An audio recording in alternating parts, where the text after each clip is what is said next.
Welcome to the Universe Effect, a show by people who think they know everything but have absolutely no clue what the hell they're talking about. Today's topic is infinity.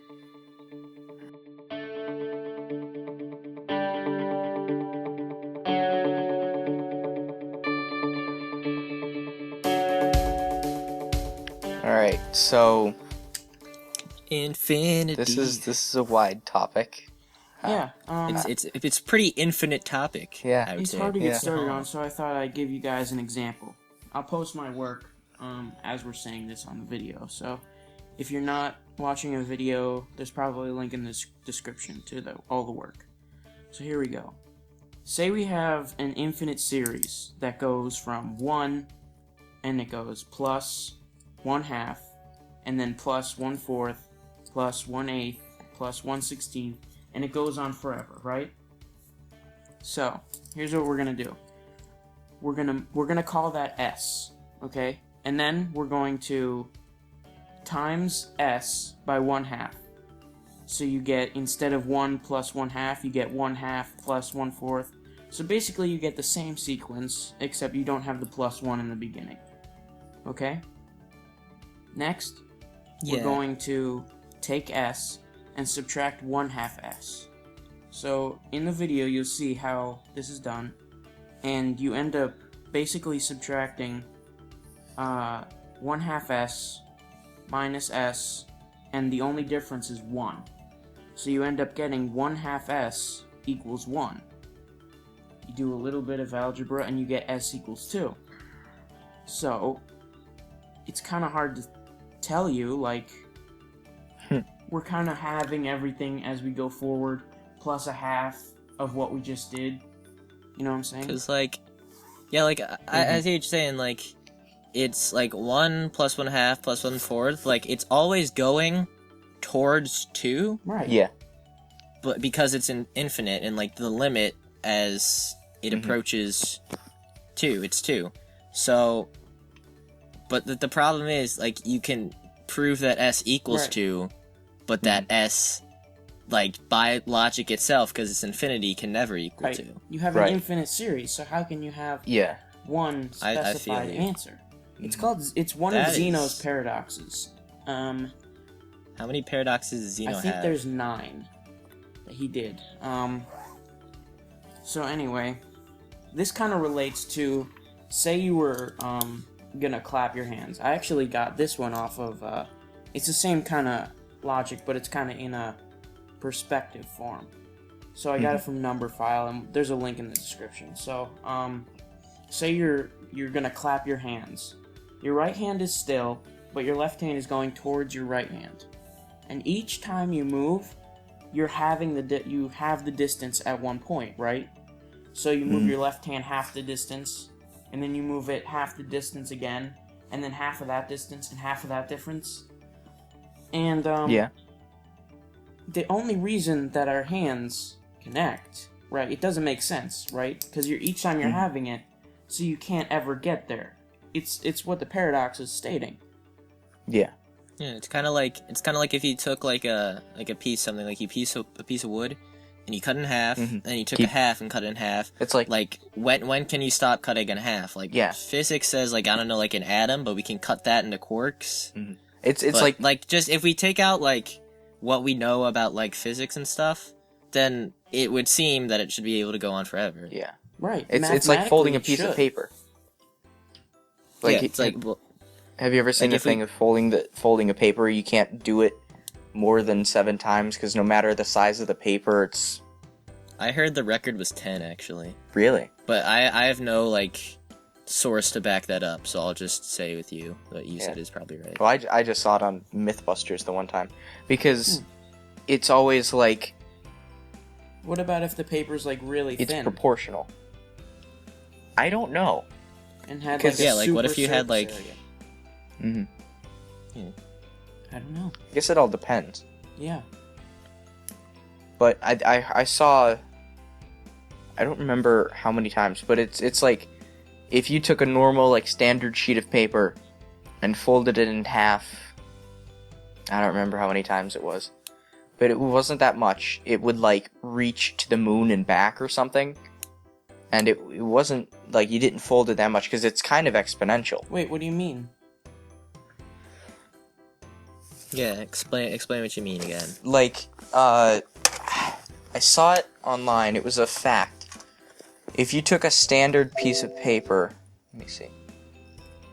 If you took a standard piece of paper and kept folding it in half, like you fold it once, and then you have that, and you just keep folding it,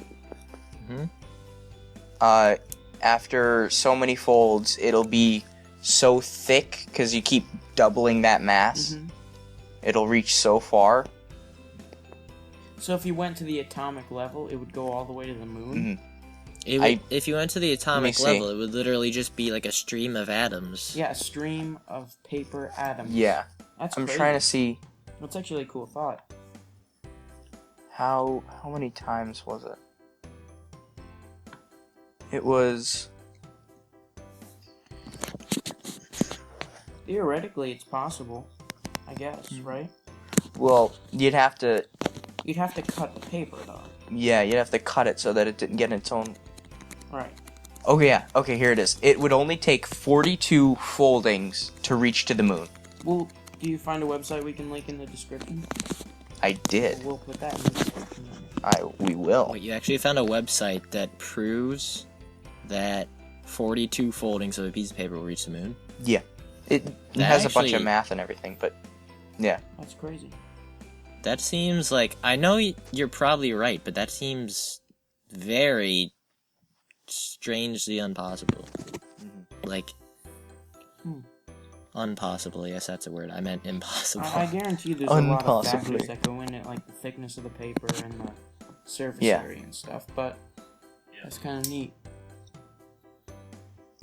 So, there's another paradox. I'm sure maybe you guys heard of it. I think it's called something the hotel infinity paradox or something. Oh, with the rooms? The rooms, yeah. Yeah, I've heard something like this, but I don't remember. So basically, there's a hotel, and it has infinitely many rooms. Everybody is in their own room, and there's an infinite number of rooms. But then some weirdo walks into the hotel, and he needs a room. So, to be clever, the owner of the hotel takes everybody from their room. He moves the person in room 1 to room 2, room 2 to room 3, room 3 to room 4, and that infinitely many times, and he makes room for that one extra person. And he still has the same amount of rooms, right? So, a busload of people come. He does the same thing. And now, there's a new bus. It's called an infinity bus. Okay? There's an infinite people on the infinity bus that walk into the hotel, and they need a room. So the owner of the hotel, being clever, he moved them all down an infinite number of spaces. So it kind of shows how, like, infinity isn't really a number, it's more of a concept. Yeah. You know? I think the best way to well, infinity as a concept, it can only be a concept. Like, in our world right now, as we know, we can't actually show infinity. It's only in the world of you can't calculate a mathematics. number for infinity. Because infinity is literally everything. Like, you physically cannot have something that's infinite. Even, like, there's, if... Is the universe infinite? Space isn't even infinite. Space is finite? Yes. Yeah, they were talking about that, because they think right now that it goes into the fourth dimension. Like, the universe itself goes into the fourth dimension and kind of curves in on itself. Like, if you, let's say Like you were running donut. in a round they even room. said 10. They went as far as 10 dimensions in the universe. Really? Yeah. Well, Do yeah. they know how many dimensions there Well, are? you know, or at least, do they predict there are? There's different math that say that support different numbers of dimensions. well, there's another theory. I think we've talked about this, just not on the podcast, but just talking. Like, some people. We just bring it up during cloning, just like this random discussion of dimensions during Yeah, the no, cloning you wouldn't episode. get that. But we've talked Alright, about continue. dimensions in each universe are maybe somehow linked to the dark energy and dark matter in our universe. I can't remember if it's dark Isn't that energy like or dark matter, 94% of the universe? but our universe 94%, yeah. yeah, Or 96 it or has a something. certain amount Somewhere around there. of dark matter in it, and they're saying maybe that affects string theory, and each universe in the multiverse, assuming that the multiverse is true, each universe that's different has a different shape, and the shape is caused by the dark energy, I think it was, in the universe. So it kind of supports string theory, it kind of uses string theory, which I'm not so sure is right, but it's the closest thing we have to the theory of everything. Yeah. Because, like in science, we kind of just have to make a hypothesis and then gather evidence to like make a theory, and we just kind of basically throw darts at a wall until one sticks. Yeah. Like with evolution and stuff, throwback to last week, but like they had like all these different theories and stuff, and they're just like having a hypothesis, finding evidence that supported it, and having a theory. So they're just chucking darts at the wall until they found the magic one, evolution, and it just hits right in the bullseye. Yeah. Well, also, I think you could either form the hypothesis and then collect the data to support it, or you can collect as much data as possible, and using that data, you form your theory around it. Yeah, that's probably the smarter option, but it's not the option everyone always follows, as history will show. Yeah. It's like someone sees two things, like a room in a house is white, and then they're like, my theory states that all the rooms in the house are white. Well, you didn't see the color of every room, so you can't make that assumption. It's kind of like what we do now, even if we do have supporting evidence. You know, a lot of people think we can never ignore opposing evidence. Exactly. Yeah. We always have to take that into account. And you know, most of the matter in the universe is dark matter. We're not even in the majority. We're a minority in this universe. We could be taken over. How can we're we like study in a the space universe war when the only We're the thing we can 6%. study is We're the 6% nerds. yeah? Is it 6%? I think it's like so. 4%. It's either 6% or 4%. Well, anyway. Yeah, it's just somewhere around like a number under 10. So we're using such a minuscule number to study the entire universe, and we just can't. You know. Yeah. We need to expand our horizons. And you know, I've thought of other things like we're using our eyes to study things, right? We see light bounce off other stuff, and we come to conclusions by it. But the light that we see, red, blue, That's and only 3. green or whatever, red, blue, yellow, Yeah. that's only a minuscule portion of what we could see. Yeah. With I other was readings. thinking about that one time. Mantis The shrimp mantis shrimp. can see. I knew you were gonna bring that up. 12 colors. It could see 12 colors. Yeah. Yeah. And That's insane. Like, have you ever tried to like think of a color that like you can't even think of. comprehend? You can't even think of it because you can't comprehend it. You can't Exactly. see it. So There's it's like Our brains aren't designed to do that. Mhm. And it kind That'd be of so shows like how we're using faulty equipment. Kinda, you know, And to study also- the universe. I kind of want to bring in a point about philosophy here, if you'll let Yeah. me. Anyone Sure. care? No, go ahead. Okay. Philosophy. So, philosophy, the dreaded. Let's just say John Paul and I have had some serious debates about philosophy. Whatever. No, but so have you ever heard of a phaneron? Phaneron. I've heard of it. I don't remember. Yeah, Yeah. I forget who made it up, and it's gonna kill me because I cannot remember their name, and they deserve so much credit for this. But they came up with the idea that what we like see and perceive is our phaneron. It's basically what our senses take in and like determine exists. Mhm. Like, how do we know that anything even exists outside ourselves? Like, how do we know we're not just... Mhm. Yeah, we don't, exactly. So, like, we're talking about how, like, light comes in, and we see stuff, we make observations based on it. Well, that's assuming that even exists, in general. Mm-hmm. Like, we could be making all this up. Or, like, I could be the only sane person in the world, like, who actually, like, exists. And just, like, I dreamed you guys up. This podcast doesn't exist. I'm just living by myself. But Exactly. I find that a sad idea to think about. Yeah, it's unfortunate.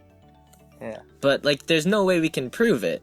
So, like, we can't prove that anything outside of us exists, so we're making these observations, and we're assuming they're correct? Mm-hmm. But, yeah, we can't even assume that. I mean... We're just guessing. Well, not guessing, we're creating, like, theories based on evidence. If you take a look at how we recall memories, it's appalling at what we remember. I mean... Yeah. What if our brains... Oh my god, why do I remember that episode of Hannah Montana? But you don't even remember it like you think you would, you know? Yeah, we're basically just... We're reconstructing Yeah.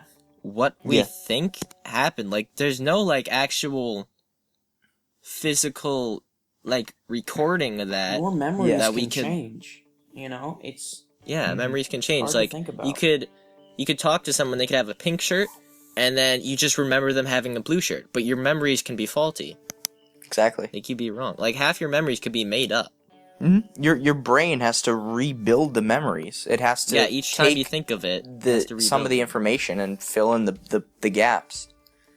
It's not like it all exists in, like, a pocket of your brain. It's your brain has to, like, It has to rebuild it conserve. each time. And each time it gets, like, worse and worse and worse because of time. That's sad. So I guess the I wish I was a robot. the message of this episode is don't remember anything. Yeah. The message of this episode is we were talking about infinity, and I don't even know where we ended up. We were talking about infinity, and now we're just talking about perception. Well, it So- all connects. Because, like, infinity kind of all lends connected. itself to that, don't you think? Because Yeah. infinity, like, it's such a strange thing to think about. Like, numbers can go on Mm-hmm. forever. There's no, like, ending number. There's no closure. There's no beginning number. But have you if ever- we take negatives have into you ever account. So, wondered- like, Are we using math? Like, is this just a concept we came up with, like a cartoon? Is it just Yeah. there Yeah. to amuse us? Is math even it's like, why does 2 does plus it 2 equals 4? exist? Right. Yeah, like, Yeah. well, we made math to explain things, and then we're trusting that our like thing that we created is a correct way to explain the world around us. I'm not saying it's wrong, because as of yet it seems to be right, but Well, like not it's just a everything, funny though. thing to think about that we basically made up and gave values to all these like symbols and stuff. Right, like E equals MC squared. We're trying to explain energy and mass.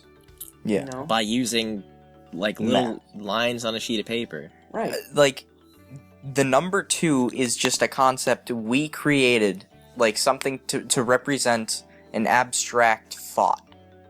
Like, Yeah. we made up numbers to represent something that we couldn't explain on our own. Like, if you try to explain what numbers are, it's pretty difficult. Like, if there was someone that couldn't think about, like, couldn't count or anything like that, like, I'm not talking about, like, a child, because they can learn to count and things like that, but if you were trying to explain the concept of numbers, how do you, like, do that in an abstract way? You're just like 2 is 2, and then they're like, what do you mean? And then you kind of have to you always start, I think, physically. Like, you hold up like Yeah, 2 the fingers. apples and you go, these are 2, and you take one away, there's like, this is 1. But like, it has to click. Yeah. Like, people have to understand. The and connection has to be And made. there's also a difference between abstract concepts and math. I mean, if you have 2 apples, they don't hold the same value. They have different amounts. One apple has more juice. Well, yeah, they Exactly. have different particles. Yeah. They're not the same thing. You can't add. One apple's green, one apple's yellow, one apple's Granny Smith, one apple's Macintosh. Right. You don't know. It's not apple equals. It's not X, black and white. You know? It's not. It's apples and oranges, but Yeah. but with apples. Exactly. I wonder if we could do that with particles. breaking not Yeah. just the laws of physics and numbers, but also the laws of fruit, Like- the universe effect.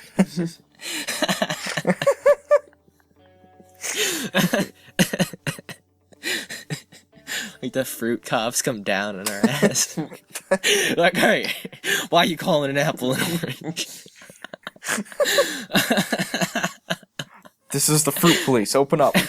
Wee wee. Okay, let's drive get a grapefruit. serious. Let's do a new. I'm let's do a sorry, new I- topic. I'm sorry. Have you Sorry. guys Okay, heard of- okay, let's be you serious. guys heard of- Infinity. Let's talk about oranges. Yeah. How about Gabriel's horn? You want to Google What? that real quick? I will do that because I don't know what you're It's talking called about. the paradox of Gabriel's horn. So you take a look at his horn. I'll put a picture of it up on the screen. Somebody's dying. Yeah, I'm dying. So it's like this trumpet thing, and say it has a surface area, right, on all the parts of it, and it goes on for infinity. It keeps just getting smaller and smaller and smaller, kind of like Right, in the right, beginning right. of the show. 1 plus 1/2 plus 1/4 plus 1/8. Yeah. And you take a bucket of paint, right? You start pouring down the paint. So the surface area appears to be infinite, right? Mm-hmm. But Yeah. you only need a finite amount of paint to cover the inside of it, right? Mm-hmm. To fill it up. Why is it? Why do you? How can you prove that you only need finite? Well, actually, yeah, it's. I know what JP's talking about. It's kind of like what Mr. D was talking about. You have Mr. T a is square. our math. Yeah, math. Mr. D was our algebra 2 teacher, but he basically taught us pre-calc. Everything. He was Yeah. great. yeah. We He's love him. fantastic. So I'll put a picture Um, of this on the screen. It's basically Yeah. what we asked him was, say you had a triangle, right? An equilateral triangle. And on each side of the triangle you have another triangle that was smaller. But they were all the same. And on each side of those triangles you had another triangle that was smaller than the second one. But they were all the same. My brain. It's hard, yeah. So if you drew a circle around this triangle type thing, it's within a finite area. Oh, you showed me this. But it has it has a finite area, but it also has an infinite surface area because it's always getting bigger. Right. It's crazy. It's kind of It's it's like- exactly like Gabriel's horn.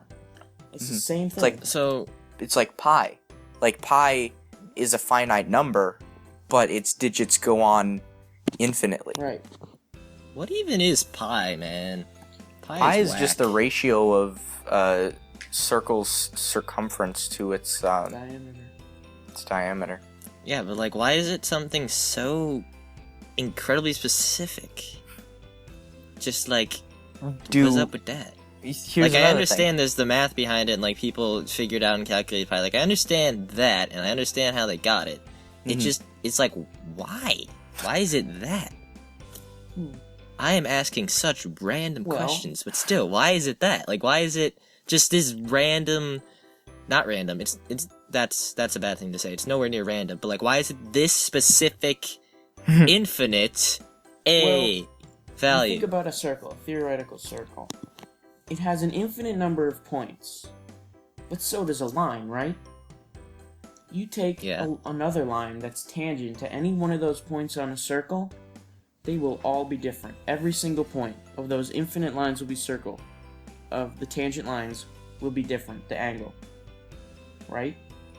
Mhm. But on a Of line, a circle, you're on saying. a line, it will be the same for every single point. You know what I'm saying? The Yeah. slope will be the Yeah. same if you make them tangent to the line. Or even parallel. You could do that. Yeah. Well, on a circle, you know, there's an infinite number of points, but each point individually has their own tangent line with a different angle. It's pretty incredible to think about, but maybe that's one of the reasons pi is so irrational. Because we're taking this weird mathematical... We're like trying to calculate slope Yeah. for each and every point, right? That's... So it goes on forever, because there's... You said there's an infinite number of points? On a theoretical circle. Oh my god. Don't you... So of course it has to go on forever. There's no way it can't go on forever, because every infinite point has a different slope. So it's just like how we can't assign a value to infinity, because infinity goes on forever. It's not a value, it's a concept. Like, we can't assign a permanent value to pi, because there's no possible way. Exactly. We're working with pi, but it's like, only approximate. we're like... It's only ever approximate. Like, we can never get exact. Exactly. Here's another thing. If we were to come across another species of intelligent life, would they have a concept for infinity? Or... I feel like they would, because as of yet, math... Like, we basically... All the symbols we use and stuff we made up, but it seems like we kinda figured out, as of yet, like, how to show phenomena in the universe and stuff. So I feel like they'd have something very similar to our mathematics, but it would just be completely different symbols and stuff. But Possibly. in the same way, like, Romans didn't have a concept for zero. Like, they didn't have a concept for nothing. They used The Germans were the first people to come up with the concept for zero. Right. You know, actually, it's kind of neat.